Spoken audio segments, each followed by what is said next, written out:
Aécio Neves vira réu na Justiça Federal de São Paulo por corrupção e tentativa de obstrução à Lava Jato. Justiça do Rio Grande do Sul mantém condenação de lojas de imóveis por roubo e estupro cometido por montador. O montador estuprou a vítima, que estava grávida de gêmeos, no 5º mês de gestação. SAMU do Distrito Federal recebe 26 mil trotes em 5 meses. Quando o trote entra e ele passa, porque às vezes acaba passando, com certeza ele vai trazer muito desgaste para quem está atendendo lá na frente. E saiba as sanções aplicadas a atletas pegos em exame antidoping. A perda de títulos e medalhas e até a saída para sempre das competições.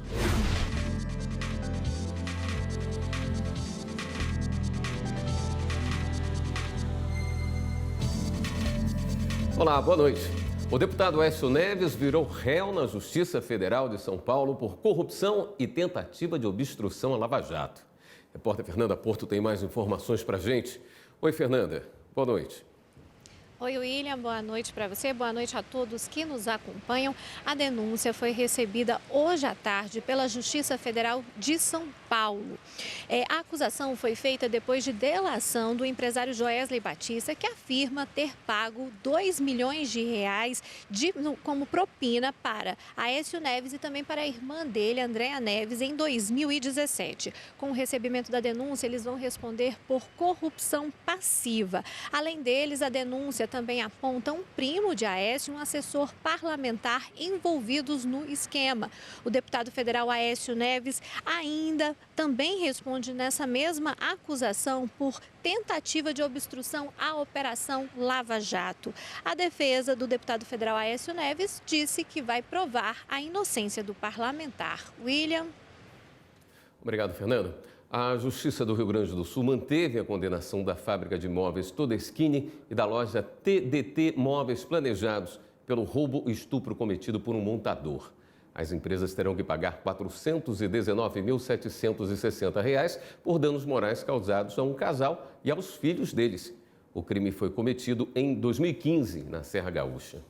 Recentemente casados, os autores da ação tinham acabado de construir uma casa na Serra quando deram início à mobília.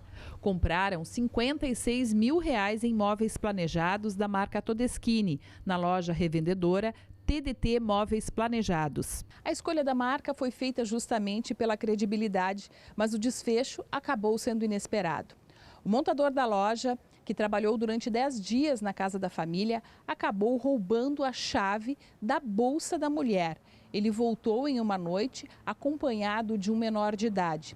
Armados com uma faca, eles renderam o marido em um dos quartos da casa. E o montador estuprou a vítima, que estava grávida de gêmeos, no 5º mês de gestação. Orientei no sentido de que registrassem o boletim de ocorrência.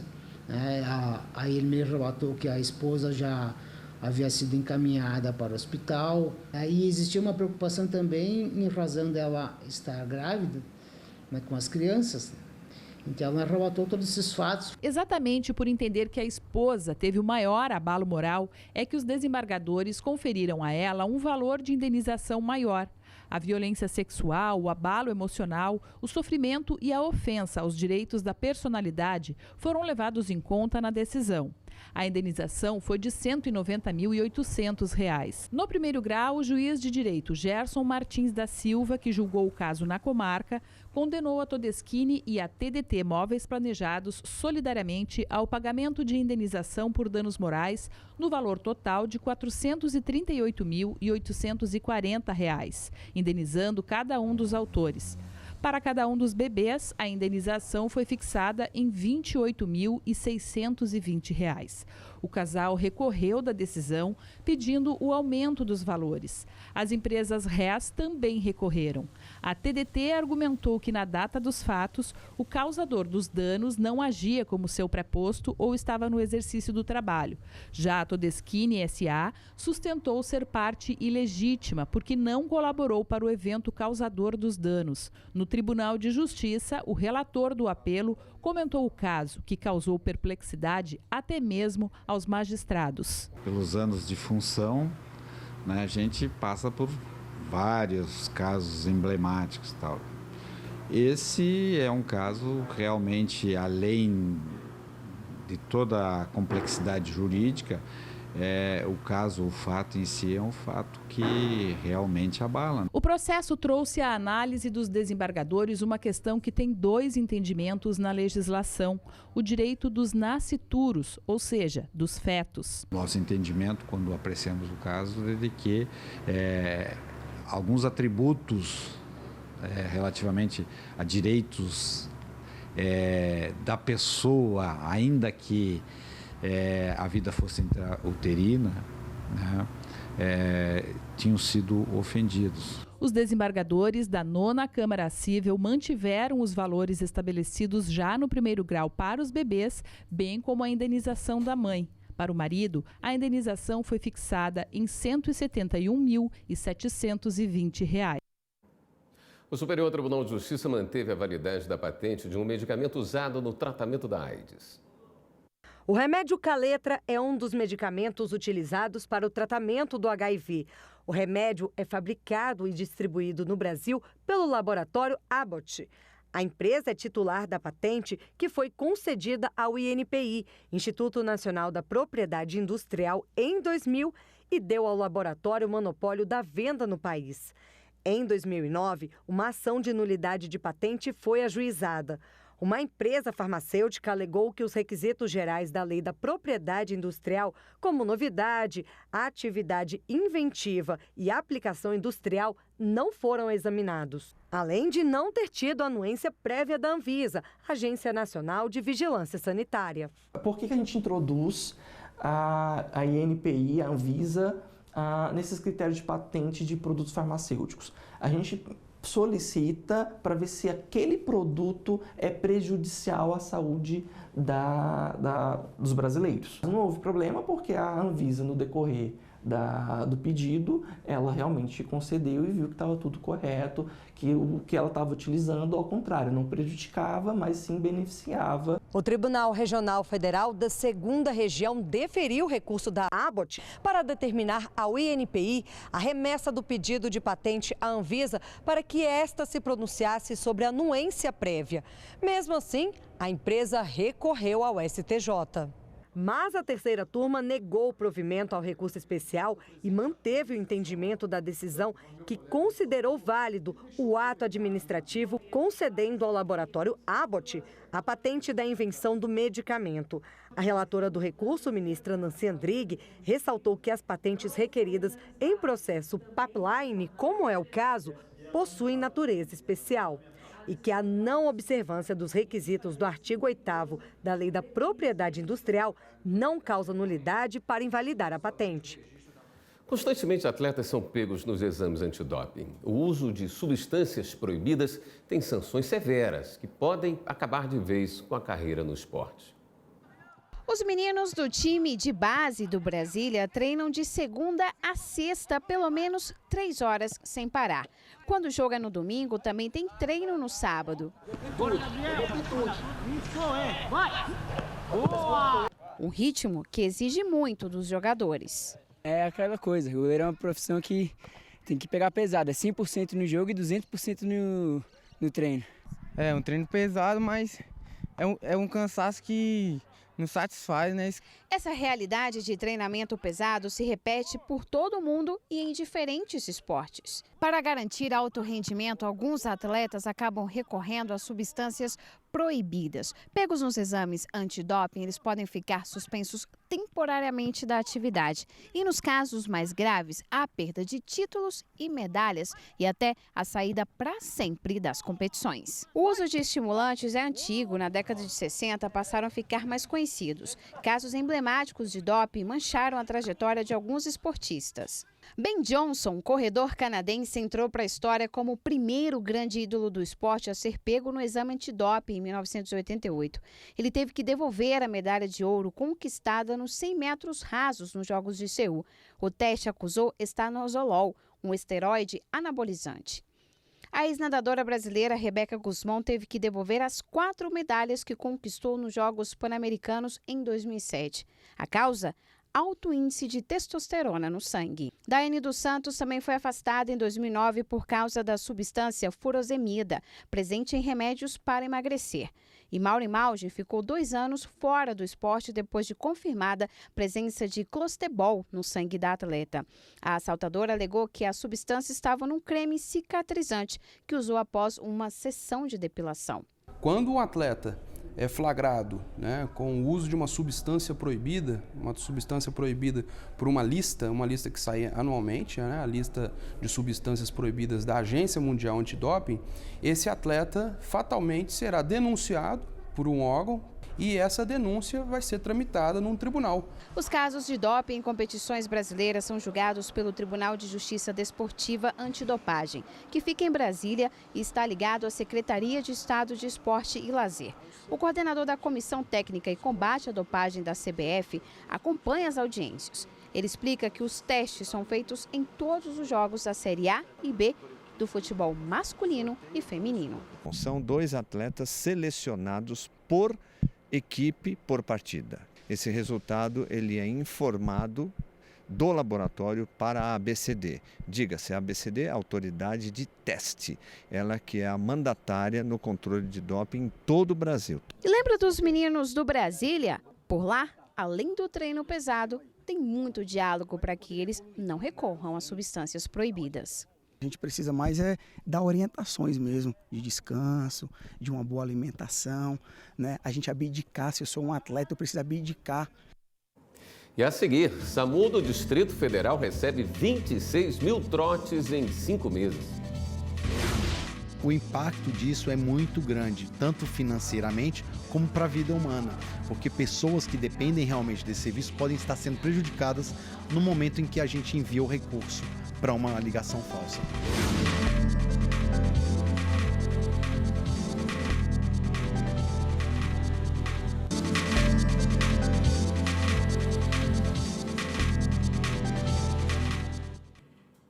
O Serviço de Atendimento Móvel de Urgência do DF, o SAMU, recebeu, só nos 5 primeiros meses desse ano, 26 mil trotes. Uma brincadeira que causa transtornos sérios. SAMU, boa noite, que posso ajudar? Oi, sabe o que é? É porque uma pessoa morreu. Então a gente lida com um fluxo muito alto de ligações e como é um serviço de urgência e emergência, a nossa necessidade de triar e tomar decisões rápidas é extremamente importante. Então muitas vezes, se tratando de uma informação falsa, a gente tem que apostar na experiência, num feeling para tomar essa decisão de forma muito rápida. E às vezes quando o trote entra e ele passa, porque às vezes acaba passando, com certeza ele vai trazer muito desgaste para quem está atendendo lá na frente e perda para o paciente que realmente precisa do atendimento. O problema é sério mesmo, acontece em todo o Brasil, principalmente em serviços essenciais, como polícia, corpo de bombeiros e SAMU. Eu estou aqui na central do SAMU do Distrito Federal, que só aqui por dia são mais de 170 ligações falsas. Eu vou conversar com o diretor do SAMU, é um problema sério e olha que tem uma triagem para averiguar essas ligações e mesmo assim chega a mais de 170 ligações? Isso, por dia a gente atende em torno de 2.500 ligações, Dessas, cerca de 174, 175, que corresponde a 7% das ligações, são trotes. Elas são classificadas como trotes. Então elas chegam para o receptor, que é o TARM, ele envia para o médico e o médico dispara o recurso, que é uma ambulância básica, uma avançada ou até mesmo um helicóptero. Então o impacto disso é muito grande, tanto financeiramente como para a vida humana, porque pessoas que dependem realmente desse serviço podem estar sendo prejudicadas no momento em que a gente envia o recurso para uma ligação falsa. Não existe uma lei federal específica para punir trotes. Alguns estados, como São Paulo, Paraná, Roraima e Piauí, por exemplo, têm leis estaduais que estipulam multas para quem for identificado como responsável pela ligação falsa. O valor pode ir de cerca de R$100 a mais de R$1.000. Mas se o caso for mais grave e chegar até a justiça, pode ser julgado com base no artigo 340 do Código Penal, que criminaliza comunicação falsa. Tem no Código Penal algumas figuras que podem sim se adequar a uma circunstância de trote. Então, se, por exemplo, um trote estiver veiculando uma notícia falsa de crime ou de contravenção, aí você teria sim um tipo penal explícito, que é o 340, que gera aquele apenamento de 1 mês a 6 meses ou multa, né? O Tribunal Superior Eleitoral realiza diferentes ações sociais durante todo o ano. As iniciativas vão desde a arrecadação de agasalhos à ressocialização de presos. A responsabilidade social está sempre em alta no Tribunal Superior Eleitoral.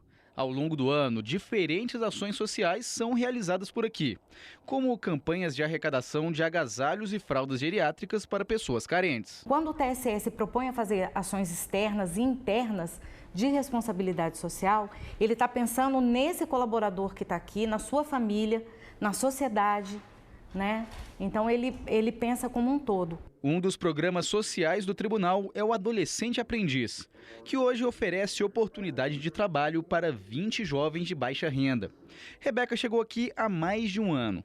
Ela conta que a experiência no tribunal ajuda a escolher a futura profissão. Meu irmão, ele fazia faculdade de Direito, então eu tinha muita curiosidade. Então eu nunca tinha contato processo, eu não sabia muito bem o que era. Aí me deram a responsabilidade, né? Eu começava a ler, eu gostava. Outra jovem que participa do programa é a Rafaela.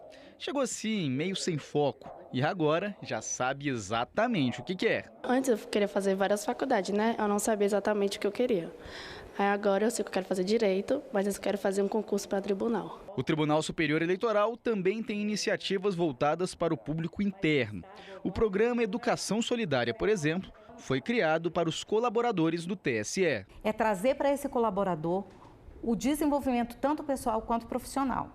Então, ações permanentes para o público interno. A gente tem um programa de aprendizagem com os menores, com os adolescentes aprendizes. A gente tem o programa de estágio e a gente tem o programa de educação solidária. Em 2016, o tribunal deu início ao projeto Começar de Novo, que tem como objetivo facilitar a ressocialização de presos. Uma ajuda gigantesca para quem está lutando contra o preconceito. Quando ele diz que é preso e ele não tem um nada consta, isso faz com que as portas se fechem para ele na sociedade. Então, esse projeto, ele visa justamente isso, facilitar essa reinserção desse preso, para que ele possa continuar a vida dele depois que ele paga a sua pena ou enquanto ele ainda é detento. E a seguir, na última reportagem sobre ecodesign, nós vamos falar de arquitetura. Construir sem agredir o ambiente, preservando luminosidade, vegetação.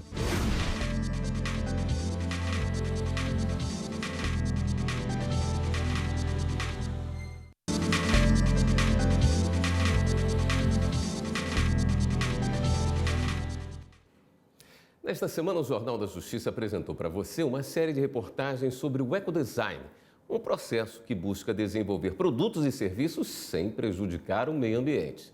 Na última reportagem dessa série, você vai saber como funciona o desenho biofílico, a aplicação do ecodesign na arquitetura. Construir sem agredir o ambiente, preservando luminosidade, vegetação. Será que isso é mesmo possível? Pensar um espaço sem uso de insumos poluidores, gerando o mínimo de impacto ecológico? Na arquitetura, isso se chama desenho biofílico. Nós estamos a cerca de 30 metros da divisa do Jardim Botânico. Aí você vai perguntar, puxa, mas não é difícil fazer uma obra numa área como essa de reserva?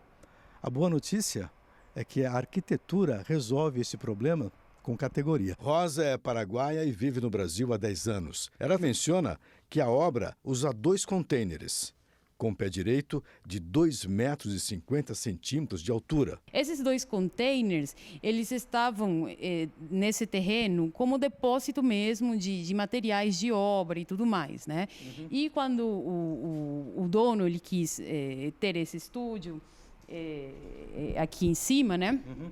A gente decidiu, em vez de construir uma coisa nova, por que a gente já não recicla esses 2 contêineres que estão aqui? Quando eles esvaziarem, a gente levanta eles, né, e faz todo esse projeto. Os 2 contêineres foram soldados e amarrados na parte de cima para evitar que a estrutura balance e se desalinhe com o uso diário. Esse pilar central ajuda a enquadrar as duas caixas metálicas, travando os movimentos. Normalmente, uma obra em container custa 30% a menos que uma construção tradicional, com base em areia e concreto. Além da redução da despesa financeira, há ainda o benefício ambiental, com menos emissão de carbono pelo uso de insumos mais sustentáveis e recicláveis. A pós-doutoranda Fernanda Cornils estuda o desenvolvimento sustentável e defende o novo caminho para a construção civil. Dentro dos ambientes construídos, o design biofílico prioriza aguçar esses sentidos, como com cheiros, por exemplo, quando é possível ter plantas que tenham flores, aromas, o canto dos pássaros, quando você consegue ter um jardim próximo. A especialista explica que detalhes de iluminação gradual em um escritório, por exemplo, podem ajudar as pessoas a alongar as horas de trabalho, fugindo da intensidade da luz artificial. E por falar em luz, que tal um restaurante que homenageia os raios solares, com design natural e promove saúde no cardápio? O espaço é decorado com madeira do mesmo tom. A inspiração veio da Califórnia, nos Estados Unidos, e de alguns países da Europa. A ideia da dona do restaurante é melhorar a saúde das pessoas, começando pelo ambiente onde elas estão. A natureza sempre fez parte da minha vida. Então, quando eu resolvi abrir esse espaço, eu quis muito trazer essa natureza para dentro, como forma de conexão mesmo e de aconchego, que eu acho que ela também traz isso. Então, sempre foi, e a madeira, inclusive também nesse quesito aconchego, eu acho que ela traz muita. Eu escolhi a madeira clarinha para ficar algo mais leve, menos sóbrio. Para combinar com essa leveza do ambiente, o cardápio cru assume a função de carro-chefe. Então, acredito que a comida crua ela tem esse poder de vir com uma dose maior de nutrição. Eu acho que eu sempre quis entregar o alimento mais próximo ao seu estado natural possível. Agora vamos dar um giro na rede para saber das últimas notícias.